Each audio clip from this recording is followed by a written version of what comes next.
Welcome back to my channel, my muñequitas. Today I come back with a Halloween themed collab. It's a small collab and I'm doing it with Opalescent Custom Dolls and Pearlescent Dolls. I'll link their YouTube and Instagram accounts down below. This collab was heavily inspired by Pearlescent Doll's Hot Cheeto Girl doll. I thought it was awesome how she took these Hot Cheeto chips and transformed them into an awesome streetwear doll. Make sure to like, comment, and subscribe if you like this video, and also please make sure to check out the two other collab artist dolls. They're amazing. So one of my favorite candies from my childhood whenever I went trick-or-treating that I absolutely love to have in my bag was the Nerds candy, especially the grape and strawberry flavor. I love Nerds to death. I still love Nerds, and I use this doll as an excuse for the photo shoot to get a whole bag of Nerds. So with this, I wanted to go with more of a streetwear design and push myself out of my comfort zone and do something new. I feel like most of my videos have been fan art or a bit more fantastical and not really streetwear. So I decided to go more in that direction. This look includes a bubble jacket to kind of be reminiscent of the same bubbly circular look of the Nerds candy. And also nice shiny hair, again, circular, hard, and matching earrings. And all of her would be split up into purple and pink. I wanted to kind of change it up a bit and not have one side be solid pink and have it go back and forth. I of course wanted to keep the logo because that is like iconic. So I made sure to incorporate some blues from the logo and then put the logo at the back of her puffer jacket. For this doll, I decided to use Claudia Wolf, and here I am scraping off her fangs and sanding it down so it could be a nice clean smile. I'm also going to be doing body modifications with this using epoxy sculpt. As you could see in my concept art, she kind of has wide hips, and I did this purposely because I knew that the Big Sister doll don't really have wide hips, and it was going to be very hard for, you know, the thong effect to stay on. It would be slipping and sliding, so I decided to add more on. With this, I used a lot of water and I smoothed it down a lot by hand first of all, so that way I wouldn't have to go that much and sand too much afterwards.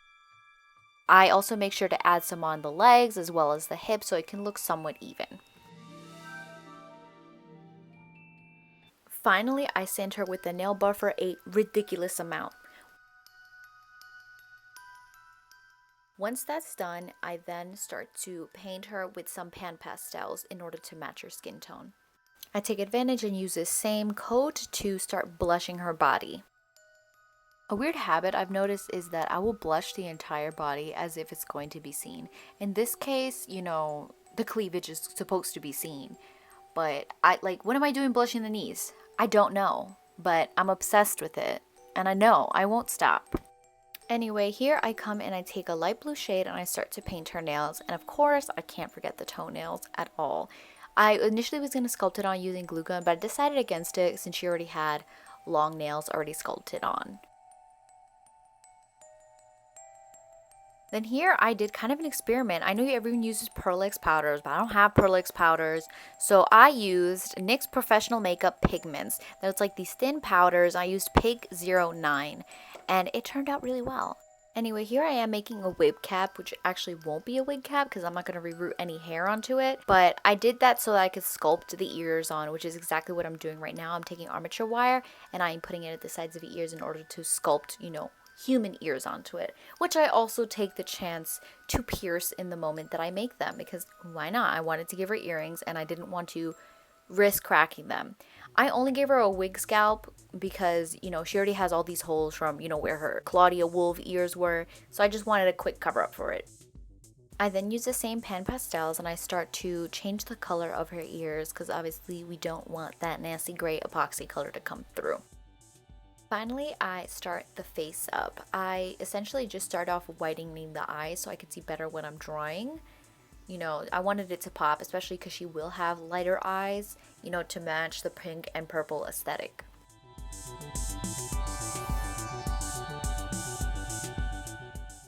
To go even further, I use a technique that I've seen others use, but I haven't yet. I dip my thin brush in a little bit of water and I just take off of the little watercolor pencil to make it even brighter white.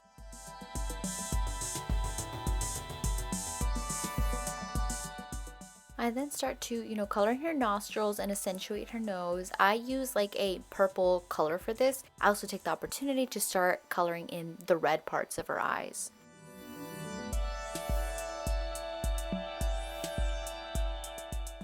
For all of the darkest part of her faces, I'll be using a darker purple color instead of black. I just like this effect, and I also feel like it'll go better with the color palette.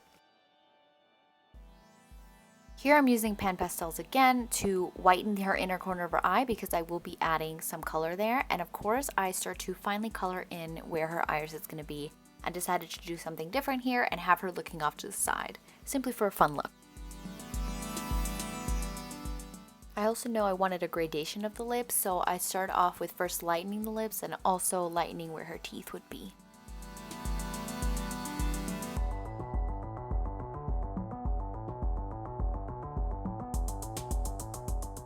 Between each layer of Mr. Super Clear, I make sure to keep on packing on the pan pastels. I also use this opportunity to do some very extreme highlighting. I know it looks crazy, but Mr. Super Clear will darken the color, and I do blend it out. But I really do like this look. It really helps really contour and accentuate each feature on the doll.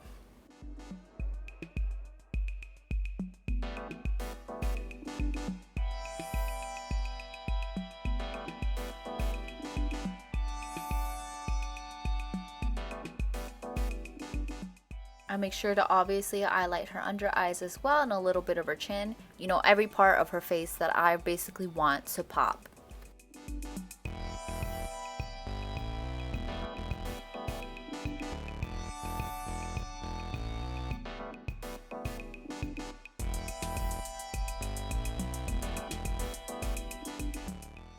I also keep building up the highlight in the inner corner with a white pencil because I want to add on pink, and I really again want it to pop. So with each layer I keep doing that, and I keep packing on the colors.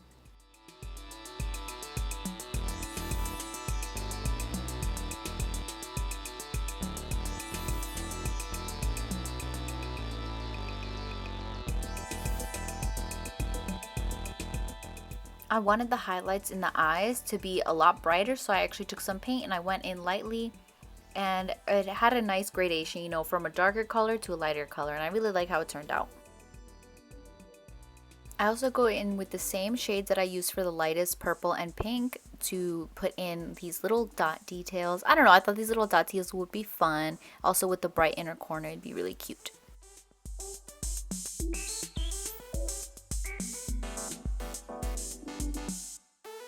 While I have the paintbrush up, I also take the opportunity to whiten her teeth, and I also start to try to create that gradation using a magenta and then a watered down purple on her lips so it can look kissable. As you can see off camera, I did do the lashes. The way I did the lashes was I used my purple watercolor pencil, and then I went over a little bit with a purple paint.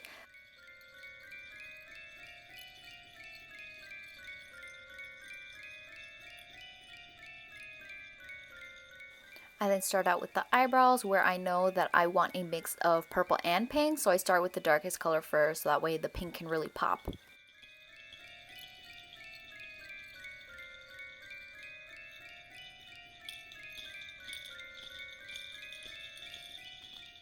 Here I'm just darkening the lashes one last time before I put a little bit of the NYX Professional Maker pigments. I only really put it on the cheeks here because I wanted it to be that highlight. Then with some paint, both purple and pink, on according sides of the hair, I start to draw on some edges. I do a cute little curly design, and I have the middle to be mixed with both purple and pink.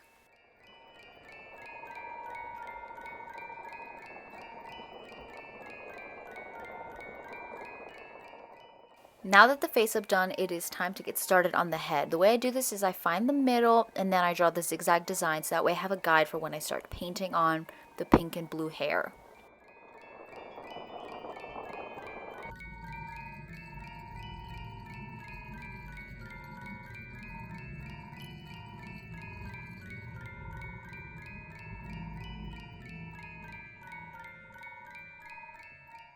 Now that she's done, I will be drilling in her head exactly where I want the little bun balls, whatever you want to call it, to go. For the buns, I actually use these little beads that I had lying around. I put a push pin in it, and then I'm going to take some epoxy sculpt and I'm going to cover it as evenly and as circular as possible.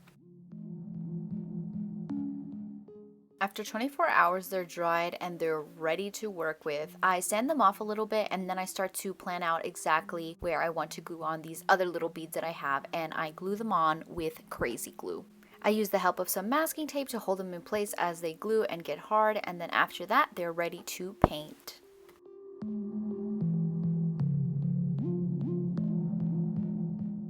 Working a bit out of order here, you may have already seen the earrings, but pretend you didn't. If you saw it, no you didn't. Here I attach these sewing pins to these little beads and then I just paint them.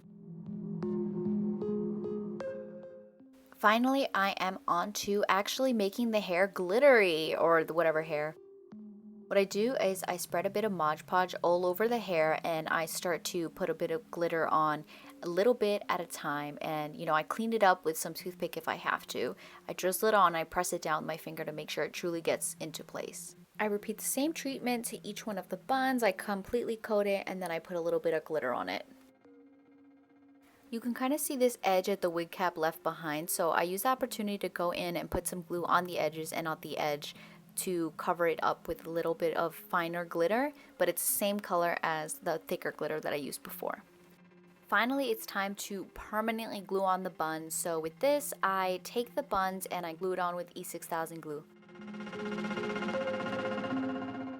Finally, it's time to attach the head to the body, so I first heat it up with my heat gun and then I very ever so gently push it on because I'm so scared of cracking the ears or the face up, but it's a success.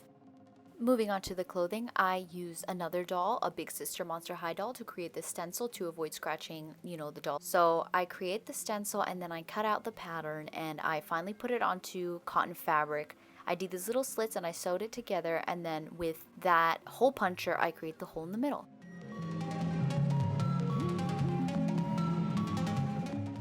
I then go to dye the shirt, which it did not turn out well. It didn't dye evenly, so I just watered down some blue acrylic paint and I painted on myself, and while it's drying I completely press it and tie it against to the body of the doll so it'll dry hard and flush to the doll.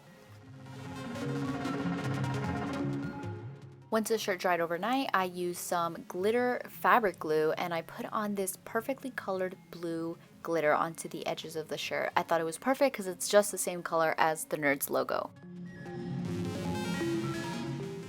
To finish up the shirt, I put some permanent glue on the inside of the shirt and then I glue some fabric onto it so I can tie it on the doll later. Then using the doll, I quickly draw this stencil for the shoe and I try it on the doll to make sure it fits. Once I'm sure it does, I cut the same shape out of Worbla so that way it can be tougher and stronger, and attach it to the cardboard. Moving on to the heel, I take this pin and I attach two other beads that I have lying around and I just glue it on with some permanent glue and then I paint over it.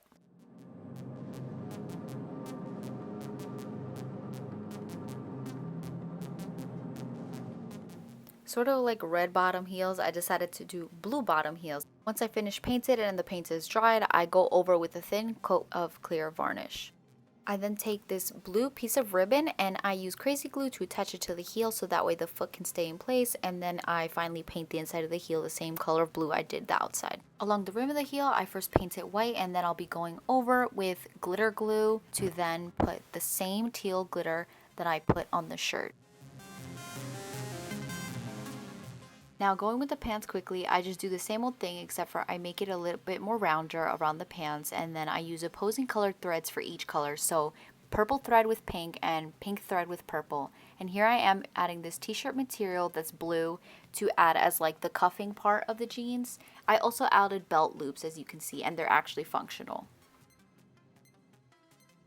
Using this really small hole puncher, I hole punch out of a piece of carton and I use this, what I think is electrical tape. Either way, it's super shiny and I use it to make it look like a metal button. I just wrap it around tightly and then I glue it on with E6000 glue. I have this chain that I bought from Michael's Craft in silver and I just paint it with acrylic metallic blue paint. I know there's usually a better way of painting metal, but I just use this method. Once I have both chains painted, I start to open them up to connect them. Once I've connected them, I attach them to their corresponding belt loops.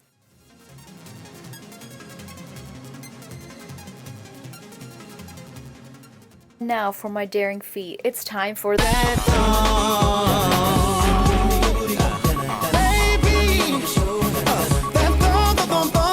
Anyway, what I did is I took some embroidery thread and I tied it and I pulled it in half, and I just put some E6000 glue on the back to create some sort of friction on the doll so it would be slipping and sliding, and then I tie it onto the doll directly and I just push it in between like her thighs and her booty crack so it'll stay in place. And honestly, it stayed in place pretty well. I just add a little drop of E6000 glue in the back at the cross so that I know it could stay in place. So I actually did attempt making a puffer jacket, but I didn't like how it looked. It looked a little bit bulky and it didn't look small as I wanted it to. So here I am painting a rainbow high jacket that I bought off of eBay with acrylic paint. I then add a blue elastic material, the same one I had on the pants, onto the coat just to add some continuity. I also paint the zipper part of the coat a light blue, and then I start to draw the logo on the back. With this logo done, the video is done and I finished the doll. I hope you guys absolutely love her. Thank you so much for watching. Please comment and let me know what you think. And if you have any good criticisms on my voiceovers because I don't know what to say, that would be great. Thank you so much.